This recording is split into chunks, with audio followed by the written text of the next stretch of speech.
दोस्तों ये वीडियो आपके काम आएगी, इस वीडियो को आप सेव कर लीजिएगा।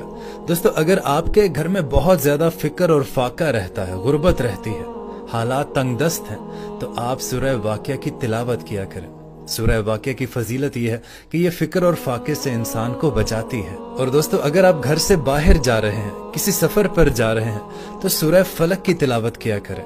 इस सूरह की फजीलत यह है कि यह हादसों से बचाती है। अगर आप कब्र के आजाब से बचना चाहते हैं तो आप हर रोज सूरह मुल्क की तिलावत किया करें। और दोस्तों सूरह यासीन की तिलावत करने से जब आपको रोज़े महशर क़यामत के दिन प्यास लगेगी तो सूरह यासीन आपकी प्यास को बुझाएगी। और अगर आपको बहुत ज्यादा वसवसे आते हैं तो आप सूरह नास की तिलावत किया करें। और अगर आपकी बहुत ज्यादा दुश्मनी रहती है, बहुत ज्यादा लोग आपसे नफरत करते हैं, या कोई भी ऐसा चक्कर है जिसकी वजह से आपको लगता है कि लोग आपके दुश्मन हैं, तो आप सूरह कौसर की तिलावत किया करें। और दोस्तों अगर आप हमारे प्यारे नबी हजरत मोहम्मद सल्लल्लाहु अलैहि वसल्लम की ज़ियारत करना चाहते हैं तो आप सूरह मुज़म्मिल की तिलावत किया करें। और दोस्तों सूरह फातिहा एक ऐसी सूरह है जो अल्लाह ताला के अजाब को भी टाल देती है।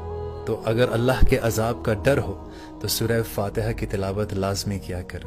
दोस्तों अगर आप नहीं जानते थे तो बहुत सारे लोग नहीं जानते, इस वीडियो को ज़्यादा से ज़्यादा शेयर कर दें। जज़ाकल्लाह।